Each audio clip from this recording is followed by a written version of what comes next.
It's my great delight to introduce Tim Farron, which is why most of you are here, I think. Tim, to take time out of the week when the house is in recess and you could be spending time with your family is a great privilege for us.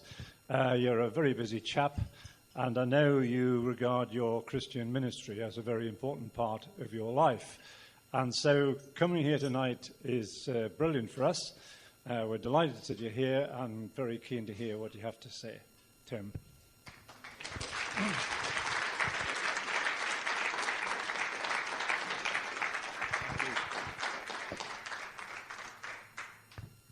Great. Well, thank you, Don, and thank you for having me. It's absolutely lovely to be here. I know the road here pretty well as a graduate of the University of Newcastle upon Tyne.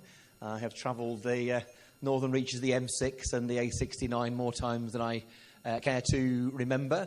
In fact, I remember passing this way. So probably, well, not the first time because I'll have come as an interviewee, I suppose. But on the way to Newcastle at the end of September 1988, me, my mum, my dad, my uncle Don, and an ironing board as we were heading off to university.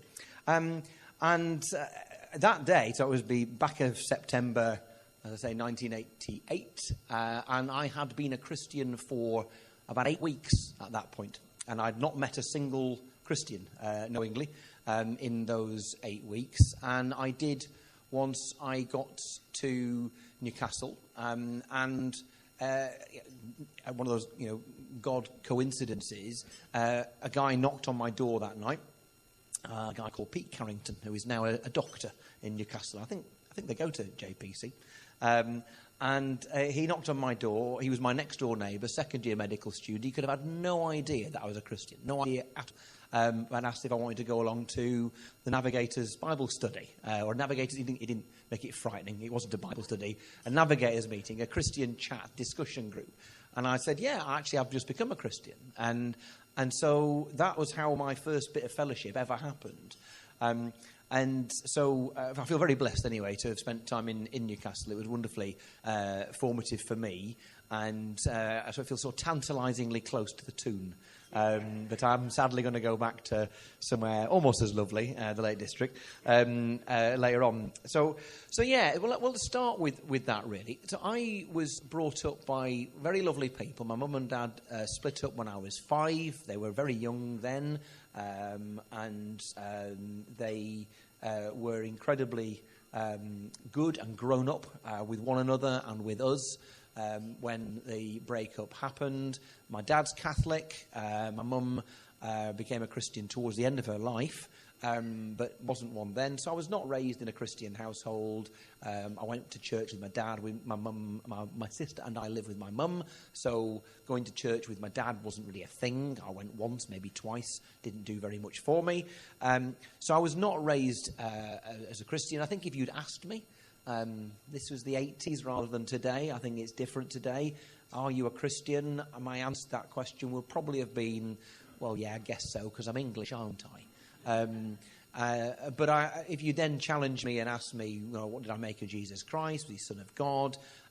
Will he come again? Does it matter whether you trust in him or not? That language would have sounded alien to me. It wouldn't have meant anything to me. And so I'll try and keep this potted, but my mum was a lecturer at that point at what is now the University of Central Lancashire, but was then Preston Poly. And she came back one evening from work. I was doing my A-levels at that time, my sister doing her O-levels, and she had news for us, which that she and a good chunk of the department, the business studies department at Preston Poly, were to be seconded to go and help start up a new college in Singapore, which was super glamorous. And so my A-levels happened, and I went out to Singapore with my mum, my sister, myself, and then a friend of the family called Ian, who the college assumed was my mum's other half, but he wasn't. And this is significant because they stuck us in a house, which had been, I think it certainly belonged to the college, and we were put in there as tenants. But it was a 3-bedroom house because it was the assumption that Mum and Ian were a couple, and they weren't. So how do we deal with this? Well, first of all, I wasn't sharing a bedroom with my flipping sister. And so we kind of eliminated all the kind of possibilities, and it came to the fact that there was a box room full of the junk that the previous tenants had left, their books and lots of other stuff as well. And since I was going home for my A-level results, I was going first. I had to get, the crummy end of the deal, but at least I wasn't sharing with my sister. And the reason why this is at least vaguely significant is that they emptied all the junk out of it, apart from the books. They could fit a bed in and a bedside cabinet and all the rest of it. The books remained. Singapore, it rains quite often. I'd only brought so much money with me, and in the end, I just had to kind of resort to reading stuff. And I read the book that I brought with me in about a day and a half. I then looked at this stuff on the shelves, and the unthreatening stuff was A.A. Milne. I read all of the Winnie the Pooh stuff, all of it. And then there's all the really frightening God stuff, or other weird God stuff, intriguing maybe. And I remember the book I first picked up, and you might say this is kind of quite prophetic given other things we might talk about. But the book was called I Once Loved a Girl.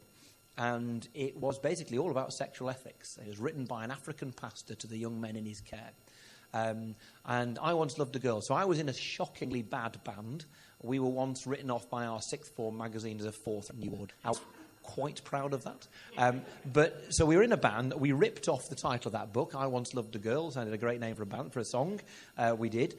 But the point is, I remember my reaction to that book, and it was hostility. How dare this guy tell these young, thrusting men what they can and cannot do with their girlfriends? What a disgrace. How dare you? And I pretty much almost physically threw it back onto the bookshelf. In the days that followed, I ended up reading other stuff, quite different stuff. Stuff you might call prophecy, apologetics.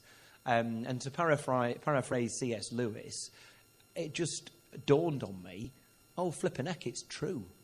It's true. It wasn't that, and people often think about, I'm sure you don't, but many people who question me about Christianity and politics treat my faith as though it's like joining a different political party. Like it's like the Sermon on the Mount is a manifesto, and I agree with it, so I join. Where do I pay the membership subs? How often do we meet? That isn't how it is at all. That isn't how it is. The key difference is that Christianity is either true or it's not true. And if it's not true, seriously, get rid of all the churches and turn them into night shelters. Do something worthwhile with them, because it's a complete, total waste of everybody's time and effort. Or it's true, in which case nothing else matters. Nothing, by comparison, matters compared to the situation if the gospel turns out to be true. And so I wouldn't say I articulated it quite this way at that point, but I became a Christian. I put my trust in Jesus Christ. I didn't know what I was doing. As I've said earlier, it took me 8 weeks to meet another Christian. And my fundamental lesson that I would want to share with anybody is that the worst thing you can do as a Christian is to spend time away from other Christians. Most of my errors have been made because of that. A failure to be the coal in the right fire. But God is immensely gracious and saw me through those 8 weeks, which were testing. Not that I would have considered them to be at the time. But what really struck me, and what has struck me since, is the insistence and the particular appeal that the Bible's authors use, in particular when it comes to the Gospels. I think about Luke when he begins just his first few words of his Gospel. He's very clear that what he's seeking to do is to set out history. This is stuff that happened. You need to know it's true, to Theophilus. And I think of John as he's getting towards the end of his Gospel, and he says, these are written. There's lots of other stuff happened, but these are written so you may know that Jesus Christ is the Son of God, and by believing in him you may have life in his name. So this is where the idea that Christianity is an interesting perspective or a philosophy just comes crashing down. It isn't, is it? Those two key authors, Luke and John, make it blindingly clear why they wrote their gospel. It's because this stuff happened, and it's life-changingly important, life-savingly important, that you believe what it is we have written down, to sum it up. And that being the case, you just can't dismiss it as philosophy or an interesting take on the world. It's either an utterly outrageous, bogus hoax, or it is the most important thing on planet Earth in the universe with no close second. There isn't a third option. There isn't a third option because those people are lying through their teeth to you to try and get you to believe something that they know is not true, or it's true, and boom, nothing else matters. So, as I say, I didn't articulate it quite like that night in Singapore when I was 18, but it just struck me with an almost physical force. Oh, flip, it's true. And so that is, I guess, how I became a Christian. Loads and loads of ups and downs since then. I'd got involved in politics 2 years earlier. I joined the Liberals for all sorts of reasons. Said I'm an awkward kid. And I was then, and I still am. But I got involved in politics. I'd seen a rerun of Cathy Come Home a few years earlier. It broke my heart. I wanted to do something about it. I joined Shelter. And if you don't remember Cathy Come Home, I'll tell you later. But that was a life-changing thing for me as well. When I saw the lives of others, when I recognised them in the lives of people I knew lived around me in Preston, and I thought that is a tragic set of circumstances. I want to do something to prevent that kind of hardship happening to other people. So a few weeks after I'd become a Christian, a few weeks after I'd begun my life at Newcastle, and I was at some Navigators event, some social, and a lad called Adrian and I were chatting, and he changed the subject onto politics. And he said, do you really think you should be dabbling in that, Tim? Politics as a Christian? It's a mucky business. It's a mucky business. And that has struck me a lot since. And that phrase, as I did my talk at the Keswick Convention in the August just gone, that was the title, A Mucky Business. And it's made me think really about whether or how Christians should get involved with or think about politics. And the answer is, of course, we should be involved. And there are all sorts of reasons why, and I'll come on to them in a moment or two. Fundamentally, is politics a mucky business? Short answer, yep, it is. And then the longer answer is, and so is everything else. So is absolutely everything else. It's a place where compromises need to be made. It's where there's temptations. It's where there is likely to be objection and opposition, and indeed the possibility of backsliding, falling away, and on all the rest of it. So yes, it's a mucky business, but I think the two great challenges or the two great temptations for Christians in life generally, but especially when it comes to politics, are to either blend in or hide. And they're both dangerous, and you've got to be careful. Now, to hide, well, that means that one just doesn't get involved at all. You stay in a very close sort of Christian community. You only have fellowship and spend time with your brothers and sisters in Christ, and you don't get yourself lured off into any of that nonsense that the world potentially offers you. I have to say, in those circumstances, you just aren't effective. You may well maintain your discipleship and your following Jesus, but are you doing any good in terms of those people who don't yet trust him? If you are just living within your hidden, closeted world. So I think we're not told to be hermits. We're not told to hide, but it is a real temptation. And the other, opposite extreme temptation, which is frankly the one that I'm much more likely to have fallen for and have, is that you blend in. You either hide or you blend in. And so I've been a blender. That's my problem. That is the desire not to offend, the desire to fit in, the desire not to jar with the society around you. And if your job and your advancement depends on the majority thinking you're all right and casting their vote for you, the temptation is colossal. And it's undoubtedly, as I sought to remain faithful, the thing that I kind of came unstuck upon, because there's all sorts of temptations that politicians like anybody else will face, but mostly they're not the lurid ones from the tabloids. They are what I like to say is vanity. Somebody once said that politics is showbiz for ugly people, and no offence, but not you. You're all right. But there's a sense in which you've got no discernible talent, but you want to get your face on the box a lot. Well, go into politics. So I think that desire to be a people pleaser, to be liked, to be loved, and not to be the brunt of criticism and rebuke, that's a temptation for all of us. I think it's a real temptation for young people these days with the kind of social media footprint that people have. to fit in is almost the ultimate aim. And so, undoubtedly, that's a thing that afflicted me as I tried to get the balance right. And it's why I think, in some ways, the most useful thing I have done in my politics was to resign as party leader. And I say that because I kind of came to the conclusion during the general election in 2017 that given the only thing anybody seemed to want to ask me about was, my views or what I thought the Bible said about certain issues to do with personal morality, shall we say, that I'd come to the conclusion that either I could be a good leader and in the circumstances I got myself into, and essentially, commit apostasy and just to try and fit in so that I could get my party's message across. After all, I was the kind of the advertising hoarding, if you like, for the party to carry the message, and I was vandalised on a daily basis with somebody else's message on top of it. So either I scrubbed off the graffiti, so to speak, and I was effectively backslidden but would seek to present the party's message, or I could be faithful, as I'd mostly tried to be, but with some clear, obvious failings, but then be a rubbish leader. And I thought, well, they're terrible choices. Now, I want to just emphasise now that someone wiser than me might not have got themselves into that position. There are ways through it. I mean, I think the idea that politicians or Christians cannot rise to high levels in politics, I think that's a bogus conclusion to draw. I know, if there is a glass ceiling for Christians in politics. Now, I know it's only the Liberal Democrats. However, I've been an MP for 15 years. I was president of the party for 4 years in coalition. I led the party. So if there is a glass ceiling, it's reasonably high. But nonetheless, it existed probably as much down to my foolishness as any other cause. But the ability to be able to say to people that, look, I'd been in the party since I was 16. I loved its people, its background, its culture, its heritage. I was proud to emerge. Just imagine what it was like for me to emerge and become the leader of that party that I belonged to for 30-odd years.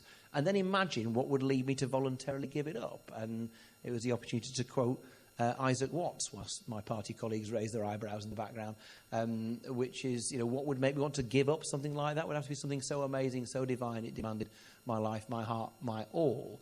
And so I think the most useful thing, and all of us, the real challenge when you are witnessing as a Christian is for just to stick your head above the parapet in the first place. People should know that you are a Christian. That's the first and most important thing. Talking to a friend the other day, how do you, in the workplace, witness? Well, the most obvious thing you're going to get on a Monday is asked, what do you do at the weekend? All you need to do is say, I went to church barbecue. I went to church. You're out. You're out of the closet now. Once you've said that, people know. Okay, I am a Christian. And so for me, mine was spectacular, in the sense that people couldn't miss that. So, having stood down as leader, what you notice, and again, the great temptation of the politician being vanity. What you find about former leaders is they're desperate to be still significant. So they set up offices and things like that to carry on their frightfully important work. I kind of made a decision that, if I had been like a rabbit in the headlights during some aspects of questioning when I was party leader, then now I was roadkill. It didn't matter. And if the cat fits, just blink and wear it. And so I set up an organisation called Faith in Public, which is small. It's not some huge Tony Blair office type thing. It's just 2 part-time staff and the work of a press person who helps out as well. But it's allowed me to do, 3 things. And thing 1 is to help me to focus time on some of those things I'm passionate about because of my faith. And I guess you'd say they were homelessness and housing need in this country and the way we treat refugees internationally. The thing 2 that I try to concentrate on is some of that controversial stuff that we're just dancing around now, which is what is the place for faith in public life?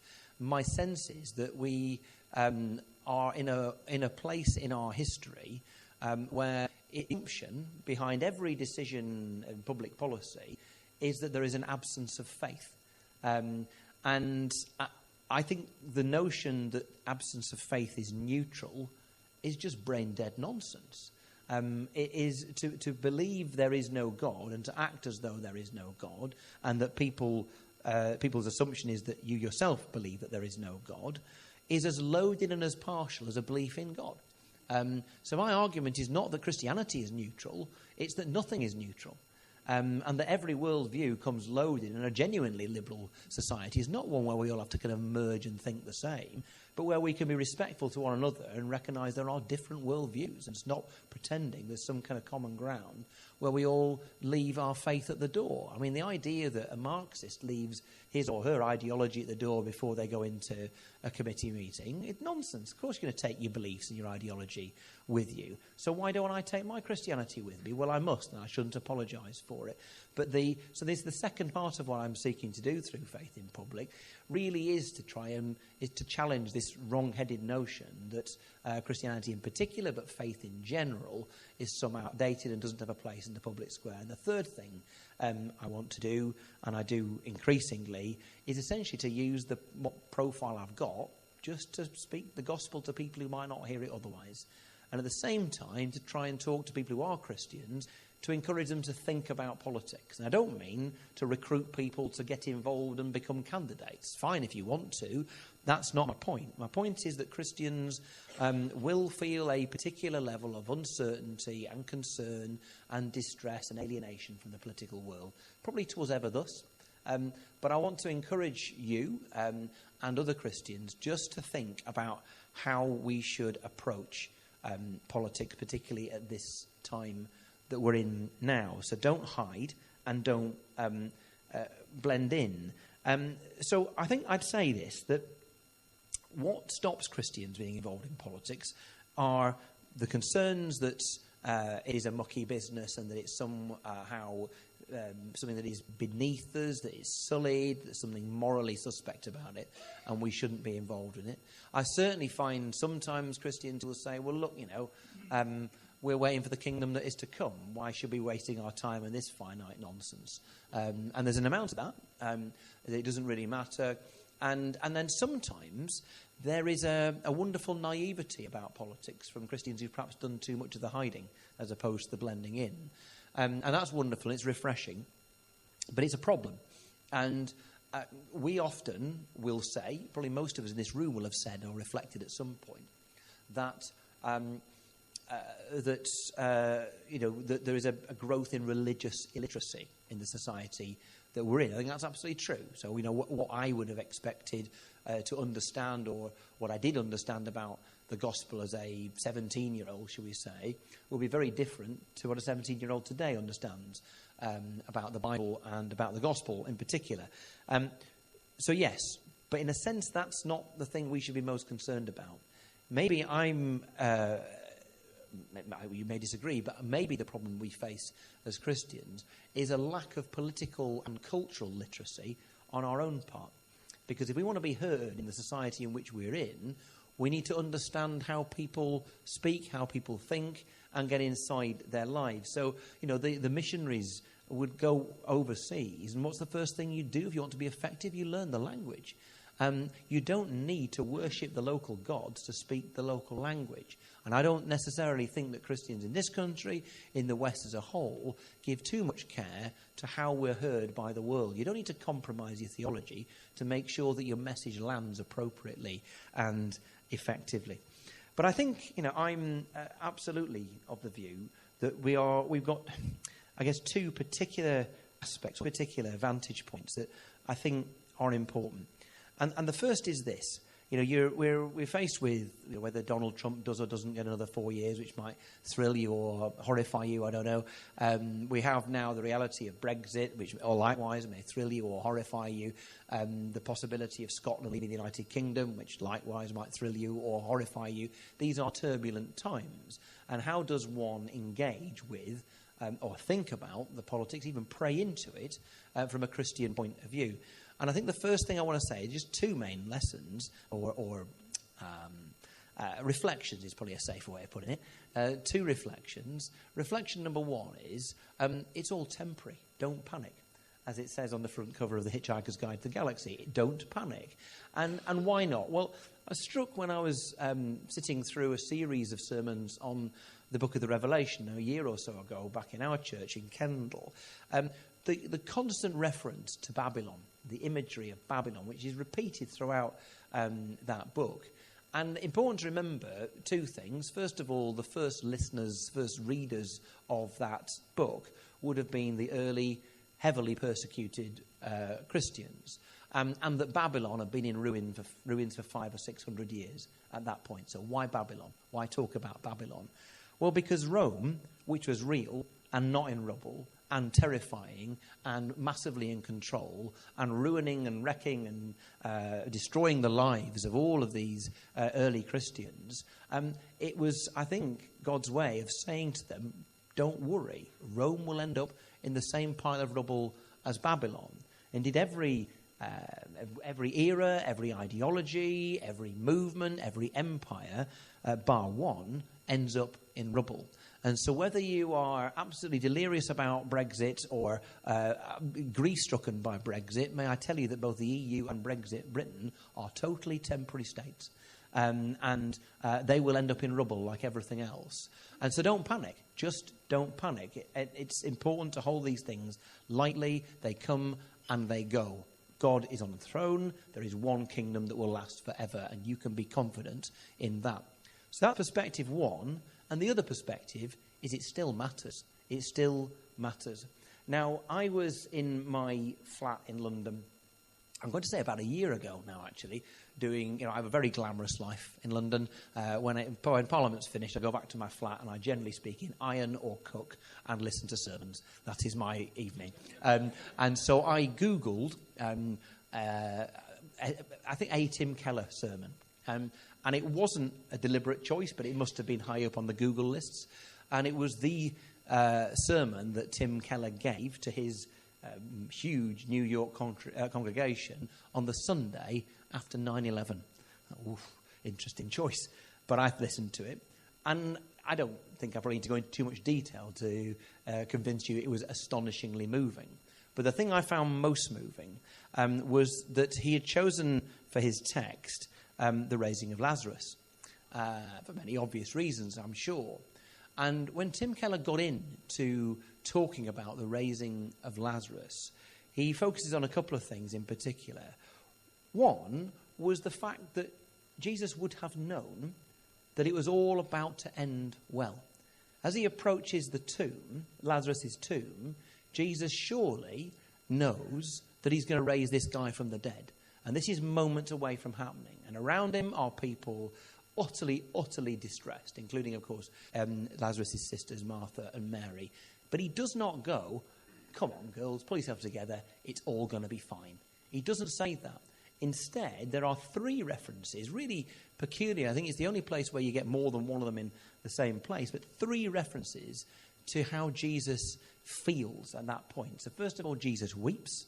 And then secondly, twice we're told that Jesus deeply moved. Now, I am no Bible scholar, and Tim Keller, though, explains that they're not great translations. Jesus wept is fair enough, but that Jesus was deeply moved, really weak translations from the original. And the original really talks about Jesus bellowing like a wild animal as he approaches the tomb, which I find hugely moving, the sense that the God of the universe viscerally hates, and is deeply, deeply distressed about the same things that we hate the most, about death. So this is a man who knows that resurrection is about to happen. Lazarus will be brought back to life very, very soon. And yet, and there's nothing dishonest about Jesus, obviously. So he's not faking these emotions. They are real. They are real. So he knows it's going to end well, and yet he is deeply moved, deeply moved. And I think the lesson we draw from that is, yes, this is temporary. Yes, it's going to end well, and it is going to end well. But we should be deeply moved, and we should enter in. Why? Because Jesus does that himself. And it should be a sincere entering in to other people's pain, to other people's distress, and a desire to not just feel their pain, but of course to do something about it. When you look through the Bible, there are examples of people who got involved in what we would more obviously consider politics. And Daniel and Joseph are the two obvious ones. In both cases, of course, these guys were slaves and served the society in which they were in diligently. And looking at Daniel in particular, we all know of that moment where he was called to make a stand and ended up in the lion's den, it's important to remember that there's something like 70 years that pass. Now, maybe stuff did happen, we're just not told about it, but there's nothing remarkable enough in that 70 years for the Bible to tell us what actually happened. So we don't make an assumption, a reasonably safe assumption, I hope. These were 70 relatively peaceful years that Daniel spent serving diligently. Maybe he was clear, I'm sure he was clear about his faith in the living God, but nevertheless, he was able to dutifully carry on his work without a martyrdom moment. That came after many decades of faithful service. And it should remind us that serving God in the workplace, wherever it might be, whether it be in politics or some other place, will often actually be unremarkable, not all that exciting, not putting you on the martyrdom stool all that often. And that's not something you should worry about, but you should be prepared for the moment when that might come. And that's why I say that most important thing I can encourage any of you to do, and you're here tonight and that kind of speaks well, I guess, is to don't give up on meeting with others. So important that to be useful and effective in the mixed parts of society, whether it be a family setting where maybe many of the members of that family or family are not Christians, whether it be in a workplace where most of the people there are not Christians. For you to be effective as you don't hide and you go into society, you need to make sure that you are fueled by fellowship and study of the Bible and prayer and making sure you're alongside others who believe and trust the Lord Jesus. So, I would simply say that my experience tells me, and I guess that the encouragement that I'd want to get across to you is that politics is something that politicians should care about, that we should pray about. Your relationship with your MPs should be different than that of other lobbying groups. You know, when you think about your MP and you write to your MP, and please do, by the way, don't just see yourself as somebody who's seeking to get your MP to vote in a certain way. The most significant thing a Christian can be is to be unlike any other kind of lobbyist. Your job surely is to support and to uphold, by all means rebuke and challenge your MP.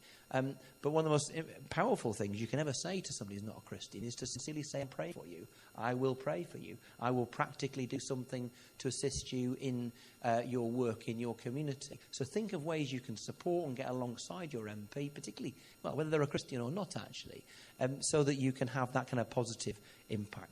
But in the end, I think the focus that I'd want us to just finish on is this clear sense that we are in a world where terrifying things happen, where things that are unpredictable, maybe massively upsetting, will happen in terms of political movements. It is all temporary. Hold it lightly.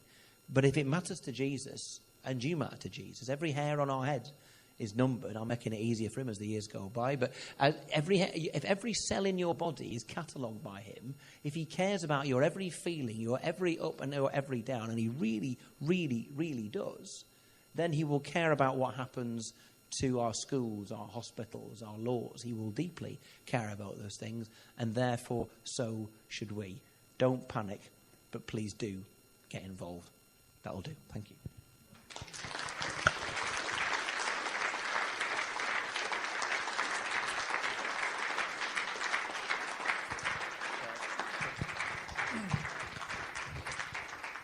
Tim, that was very powerful and very impactful. I'm sure people came tonight with questions in their mind, and certainly if they didn't come with questions in their mind, they will have questions now. So Tim is very happy to respond for another quarter of an hour or 20 minutes. If there are issues you'd want to raise or questions you've got about what Tim has said or things he hasn't said. So who'd like to sort of bat first? Tim, let me kick it off, and while others are gathering courage to sort of speak. I often get asked, well, if I'm nothing like as effective as you, but speaking about life in Parliament and what being a Christian in politics is like, I get asked, so are there many Christians in Parliament? in the House of Lords or in the House of Commons. I mean, so my usual response to this is, do you know what? There are Christians in every political party, even the Scottish Nationalists. So I shouldn't say that. But it is, you mentioned having fellowship and how important it is for all of us to have Christian fellowship. It's very important in Parliament to have Christian fellowship and to meet with other Christians there. How do you handle that in your life? Thanks, Don. Well, it's true. I mean, some of my best friends are Scottish nationalists. And the thing politically that I am most definitely not is a nationalist. And my little prayer group, 3 of us, one is my Scottish nationalist friend, and the other is a very, very, very, very, very pro-Brexit conservative. And so that's, very challenging, mostly for them. But I think that there's lots of stuff around the furniture of Parliament which still bears real kind of Christian heritage. I know when I first arrived, and it's still the case now, though deemed to be controversial, that Parliament begins with prayers, and they're quite good prayers too. Until I realised what this is actually all about, which is you turn up at 8 o'clock in the morning, you queue, the doors open, you get a prayer card, you stick it in the back of a seat, you turn up for prayers 3 hours later, that seat's yours for the day. So it's basically not us all being terribly pious, but it's the parliamentary equivalent of the Germans putting their beach towels on the sun lounger. That doesn't happen in the House of Lords. Doesn't, no, you just have a seat.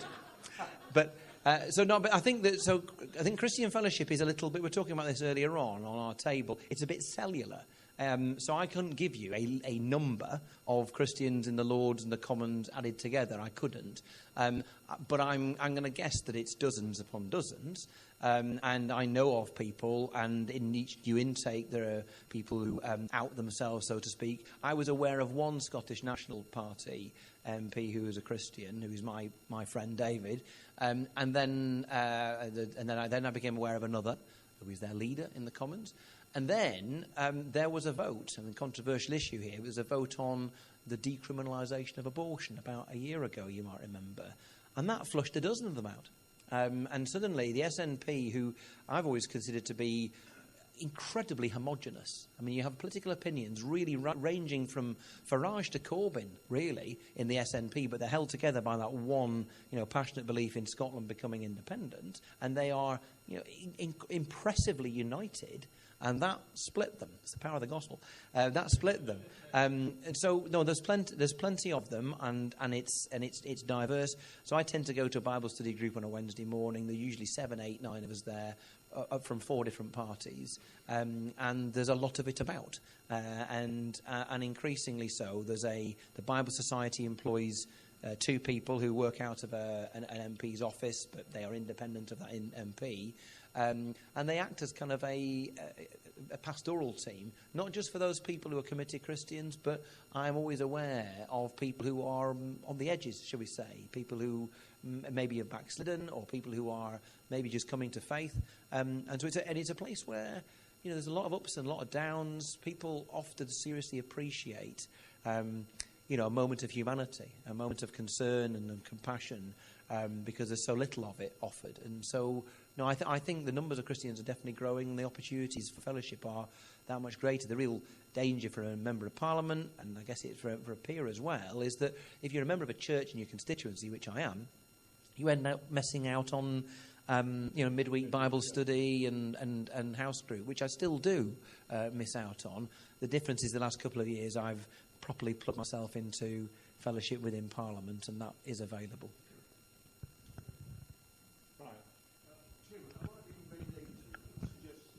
Do you want me to use? No. Am I being very negative in suggesting that if someone is standing for Parliament for the first time now and puts right at the top of their CV Christian or Christianity, that in the secular world that we're in, this probably means they're not going to get into Parliament? So hopefully not. I think the first thing I want to say about all this is that if we are concerned about Christianity being a millstone around someone's neck now politically, it is so important to remember that Christianity has always been countercultural. And if it's not, there's something wrong. it will always rub up against the culture in which it's in. Now, in times gone by, in the last few hundred years, there'll have been something more respectable about Christianity or wearing that label, and that's something that isn't the case in the UK now. And so should that trouble us? We were just talking about it over coffee just before, and I think in one sense, God is on the throne, so don't panic. Secondly, though, we were thinking about the prophets of old at the time of the exile. So this happened, the ending of the sacrifices, the ending of a common worship of the living God. And the prophets didn't just go and shrug and say, well, I told you so. They were distraught. And so I guess I have to try and get the balance right between, a little bit like my overall message tonight, really. We should not be complacent about the fact that it would appear that Christianity is not held in even tolerable esteem in parts of our society. But on the other hand, remember, God's completely in control. There isn't a square inch in the universe that he's not declaring his lordship over, and that includes all of this. So, and I also want to think that interesting to observe Rebecca Long-Bailey's experience more recently over responses that she gave during the general election, which present an orthodox view on abortion, shall we say. And she managed to not get quite the stick that you might have imagined. And I think sometimes, so she's a youngish woman, she's somebody who's very clearly of the left, and it was discombobulating for that community to come face to face with someone who didn't think exactly what they were meant to think on this kind of thing. So I think the more that people like myself and Rebecca Long-Bailey, who's actually Catholic, go through these sorts of experiences, it potentially, I think, brings to the mind of reasonable people out there, which is still the majority, I think, even if they don't trust in Jesus yet. Nevertheless, to see that this is a bit odd to be singling people out because of their faith. And I wonder if there isn't going to be a reaction against it. So my sense is, yes, it's a challenge, and I'd always want to seek to advise quietly anybody who came to seek that advice. But how do I cope with, how do I avoid, your fate, Tim, so to speak? And I'd seek to advise them as to how they can deal with those issues better than I did. And it should always be, we should be wary that this is always going to be a challenge because we are a counterculture. Nevertheless, I think it's entirely possible the number of MPs in Parliament who are Christians tells you that, the game's not over. Yeah. Well, so I was just saying earlier on that there's a wonderful one-line put down from Michael Foot to David Steele back in the day. He said, "The right honourable gentleman has passed from rising star to elder statesman without any perceptible intervening period." And I'm not 50 till May. But it is. So I love what I do. I mean, when you look at people who have been former leaders or cabinet ministers or even prime ministers, and those who do hang around in Parliament afterwards, which is not all of them by any means, as you know, they always have a look of kind of, having to put up with second best. Their best days are behind them and they feel sort of crestfallen. Can I say it's a massive honour to have led the Liberal Democrats? It genuinely is. But my utter joy is serving my constituency. I love being a constituency MP. So I'm far happier than I was when I was leader. And when thinking about how I serve the Lord as an MP, and we talk about the things I do through faith in public and talking at events and hopefully trying to get the gospel a hearing with people who wouldn't hear it otherwise. It's a wonderful privilege to be able to do that.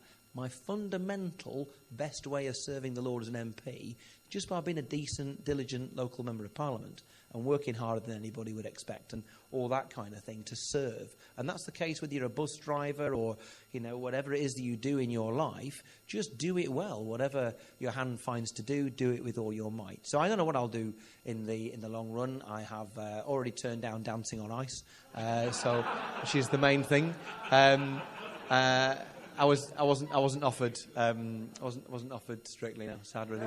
And I turned down the island with Bear Grylls. Not I'm a celebrity, so we've established that I get invited on second-rate celebrity events, and that's all. I did do one mastermind. That's because I know too much about football. So what do I want to do? I love doing what I'm doing, and the wonderful, I guess, whatever one thinks about the current political season, the fact the general elections happen, I know I've got a few years ahead of me, so I can build up my work in faith and public and seek to take advantage of the, my assumption is that what the Lord's got in store for me for the next few years is take advantage of the profile I've been given. And as I said, I'm now, animated roadkill, so I don't need to be a rabbit in the headlight anymore. And it's a great privilege to be able to do that. But I tell you what is a challenge, and what I'm working on, it will be a thing for you to pray for if you wish to, is that the depth of my knowledge of the Lord and of Scripture needs to grow, because if I'm going to presume to speak in what is a borderline teaching capacity sometimes, I need to do more than just have, liners and a few old stories. It's important that even if I don't get all heavy in exploring Scripture with people, I need to at least know it and have a deeper relationship with the Lord myself. So I need to be, my own pastor in all this too. So that's very important. But I absolutely love being an MP. I've got a glorious constituency. It's very beautiful. And the work I do, getting alongside people who, and I'm sorry if I go on, but this is the day after I resigned as leader. I went back home that night. I got up having had 4 hours sleep, shattered, feeling a bit emotional, and I ended up in the Langdale Valley at Chapel Stile. It's beautiful, and the school there, which has every single child they could possibly squeeze out of the catchment, all 26 of them, in a school hall about a tenth the size of this dining room we're in now. And so the day after all this had happened, and they were all asking me really wonderful, earnest questions, very serious questions. There were two girls at the front who were 7, who were arms were almost coming out the socket. They were so keen to ask. And so I turned to them, and the first girl in front of me said, "Tim, when will we know whether there are fairies?" Which is, I mean, you need to deconstruct that a little bit, because that is a flipping awesome question, isn't it? It's not are there fairies? It's when will the select committee report into the existence or otherwise of fairies be ready to divulge? I thought, fantastic. Anyway, I modelled some the Cottingley fairies mystery. Jury's out, basically, is my answer. And so I thought, we're on to fun questions now. And the girl next to her had her arm equally urgently, earnestly in the air, and I said, yeah. And she said, "Do you help people with their passports?" I thought, right. So I thought, that is random. But in my memory banks, I managed to find a tale which was absolutely true. I said, yeah, as it happens, a few years ago, a couple from round here, their son got a job in Brazil. He went out there, he met a lovely woman, they got married, they had a baby. And then they tried to come home, they couldn't get home. Neither the mum nor the little baby especially could get a passport. And so we worked very hard, and we fixed it, and we got that baby a passport. And she goes, "That was me. That was me." Yeah. So that was the moment, exactly. That was the moment you can realise you do a lot of good if you do your job properly. And I can think of the people we've got housed, and we've got their benefits sorted out, their disability benefits sorted out. And I think, it is an enormous privilege to be able to serve people. And being leaders, it was a great experience. I felt it was a duty and honour to do it. But my joy is being a constituency MP. So that's what I'd like to carry on doing, and I hope the Lord uses me in other ways too. Can I ask one? This is about the great honing machine called. It's just how do you, as a politician, Christian politician, try to get across Christian principles and ideas to a media that is baying for your blood, I suppose? That's a great question. I mean, the first thing I think you have to remember, and this is the advice I would have given myself looking back now, is you learn from Jesus. Did he always give a straight answer to a straight question? No. He knew what was in the heart of people. And he answered truthfully, he answered directly, he answered with the answer they needed to hear, not necessarily what they thought they were trying to get from him. And so I think it's crucial that we remember that. And standing up for Jesus and, accepting your martyrdom moment if it comes does not mean jumping into massive traps which are marked with massive signs saying this is a trap. And so there's that is potentially a danger or a fault that you could certainly ascribe to me. So I think that's the first thing to say, and it's to remember and just not to panic. And by and large, it's a bit like driving a car. If you're in control of the car, keep going. Don't get yourself into a situation where they can't control of you. And so you need to have strategies to know how you pull on the brakes and whether you take people down a particular journey. So I think for me, the answer, I suppose, often is to if you're asked very specific questions about your faith, I'd want to get inside the head of the journalist. Why are you asking me this? Now, in my defence, when you're a leader, I haven't got the time to do that. I can't really afford to waste an interview. Basically, I'm going to argue I was the first and probably the last, from an English point of view, Liberal leader to fight a general election, not even to be the third party. And so our time available every day was minuscule. And so I didn't really have the time to take the journalist on a journey. But one strategy is absolutely to do that and to understand, well, what do you mean by that? And I think the danger is that I, without being disrespectful to the interviewer, I respected the question too much. Without understanding there was something behind it, which was essentially just to set a great big trap. So you can always, politicians change the subject all the time, and they're often, pilloried for doing so.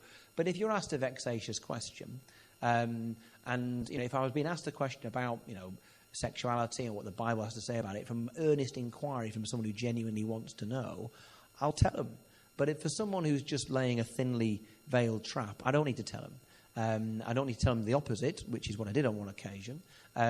But you do need to be in a situation where you recognise that this person's question is not from a good place, so I'm going to take them to somewhere where they weren't expecting. And it's easy to be wise after the event. But in the end, my experience is that's not happened that much, that often. I think my opportunity to try and present Christianity as something which is intellectually credible. And to challenge, the Twitterati out there for whom, that things being intellectually defensible is crucial to them. You've got to start getting them to ask questions about the possibility that God could actually be real, that the Bible could actually be true, that Jesus was a real character and he makes demands of them. And what do you make of him? And I think that's where we've got to start taking people rather than playing on the enemy's territory.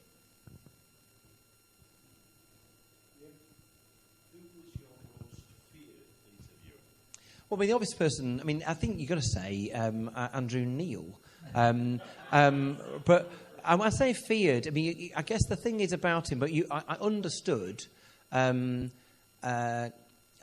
understood latterly how he works. It's a formula. And so I'd had a few kind of difficult run-ins with him.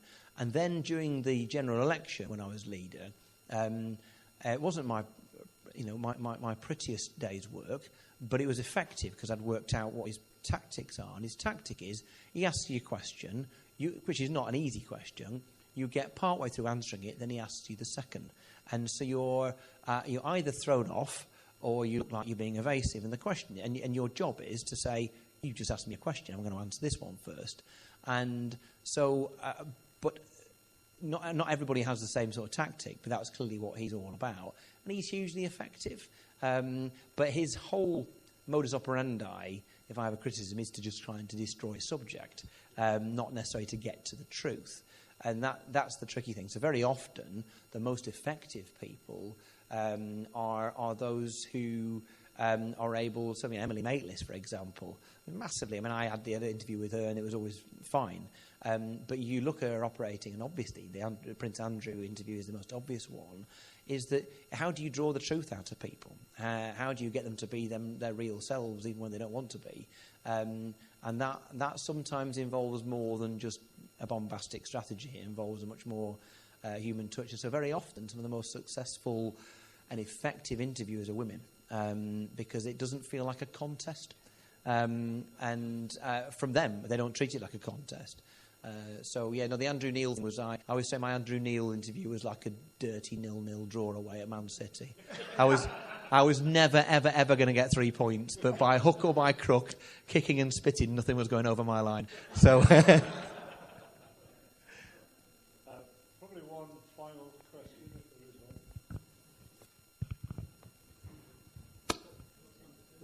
one. We'll take two in that case. Yeah. Cool. we know you've talked about the Nationals kind of things with Andrew Neil and that. Since you resigned, what's been your experience of your local constituents and your local, the Liberal Party, Liberal Democrat Party locally? How have they treated you? What sort of attitudes have they? So great locally. I mean, first of all, it was no secret to anybody locally that I was a committed Christian. And indeed, within my council group, I wouldn't like to say, but I mean, of the 30-odd Lib Dem councillors, up to 10 of them are Christians.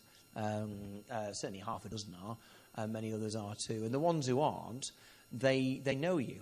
And one of the issues is when you are depicted as being some kind of frightful homophobe because you don't trot out the orthodox line. If people know you, they know that's not true. So I've got, now I have one gay member of staff, but I had two, and I've got, my constituency chair for a while. So people know you, it's not a problem. It's when they don't know you and they just assume you're what's on the telly or what's presented. So no, locally was absolutely fine. And the thing that would often get said back to me, which is quite revealing twice over, was, "Oh, I'm so glad that you're back," as if I'd gone away. And one of the things that was a real pressure is I insisted on being home 4 nights a week when I was leader. And that would mean being driven from the end of the country just so I could be home at breakfast time for the kids. And, to do surgery and to be a good local MP. But if you're on the telly at night and they see you in London or they see you in Truro or wherever, you're not in Kendal, are you? So there was a sense, I think, locally that the thing that rubbed people up locally more was not my faith, but my perceived absence. Nationally, the parties found me hard to understand. And I need to keep reminding people that, one of the things that was written about me the day after I became leader was that it was rather doom-laden. In the Times, it said that the party that began with Gladstone will now end with Farron. It said, which is lovely. But it did begin with Gladstone, and Gladstone was an evangelical Christian. And essentially the liberal movement came out of non-conformist Christianity and a belief that it wasn't right that only the established church could have, or members of that church could have access to the full range of things and offer in society. And what was great about that early liberal movement in this country, yes, it was led by what we would call evangelical Christians today, but it included every other minority you could think of, because you defend your own rights, but I mean, any old fascist can defend the rights of people like them. It takes a liberal to defend the rights of people who are different to them. And so when people suddenly realise, well, I'm not getting a fair hearing, but neither are these atheists or those Jews or those Catholics, and suddenly you begin to see that we have much in common when it's about defending our rights to freedom. And so trying to encourage the party to remember its roots is very important. And also, just to reflect, and I use liberal in the widest sense now, not just mean those in the Liberal Democrats, I mean across the Western world, the concept of liberalism, that the danger is that liberalism has sort of eaten itself a bit. That liberals are tolerant of everything except the stuff they don't like, in which case it's not very liberal. Because the whole point of being a liberal is that you put up with and get along with and seek to understand people you find really quite objectionable. That's the whole point. And my fear is, and you see this on the Democrats' hustings in states, you see it in the Labour hustings, you see it in my party, you see it in a very large proportion of the Conservative Party today as well, where you've just got to be, more right on than thou, leftier than thou, and it's wrong to be to have to go along with a worldview that you've got questions about, and everybody having to think the same. So I guess that's the benefit of me being a liberal, and I am a liberal, a left-of-centre liberal, to be able to challenge people whose worldview finds all that a bit difficult. And I try to do it gently, but I try to remind people that if you cannot accept that some people have a worldview that says there's a God who made absolutely everything, to whom we have complete allegiance, that we believe that Jesus Christ is a real historical figure, that he made claims that are phenomenal, and that if we take them seriously, we're not crackers. And if we choose to live as disciples and to follow what he says, we're not crackers and we have every right to do so. that is an unusual set of things to think, and it's particularly unusual, it appear, for someone who's broadly speaking of the left to say it. So it feels like a privilege, and it feels like a role, a niche, if you like, something that I ought to take advantage of. And the party, I think there's a sense of the watershed, the general election having happened, and me still being there, that I feel there's a thawing towards me, and I've just got to take advantage of that whilst not blending. Yeah. My question kind of follows on.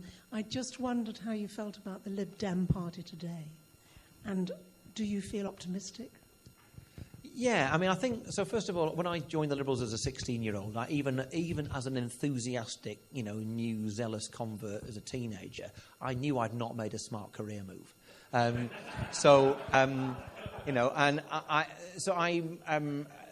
I think my quick sense is, Tony Blair said something funny today. He said, last year the Lib Dems, they looked like they'd become the real deal, and then they went back to being Lib Dems again.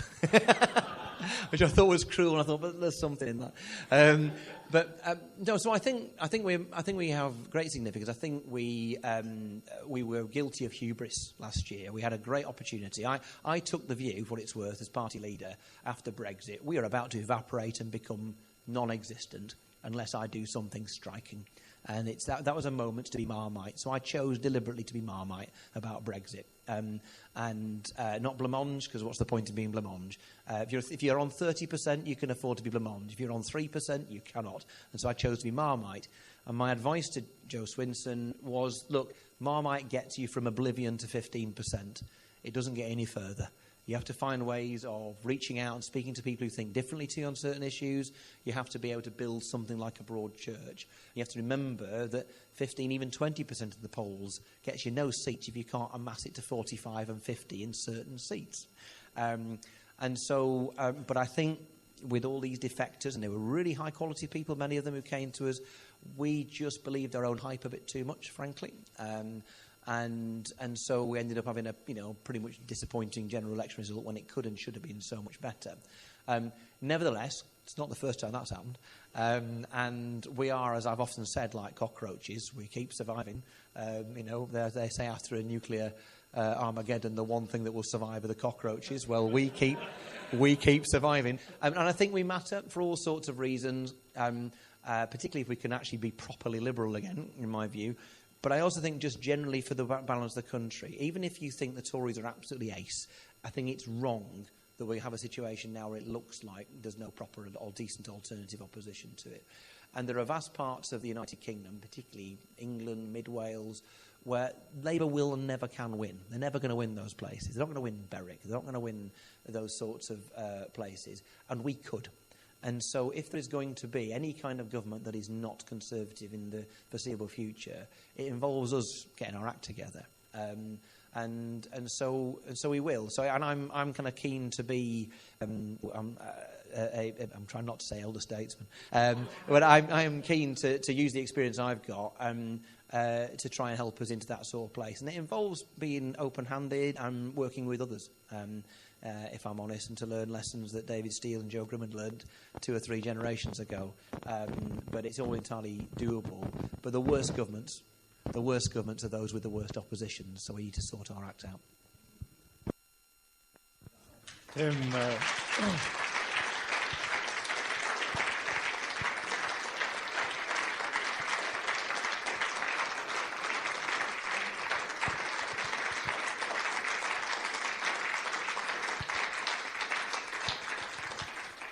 it's been a real privilege, Tim, to have you with us tonight, for you to speak so frankly and openly. And we just pray that God will continue to bless your ministry. Thank you very much. Thank you.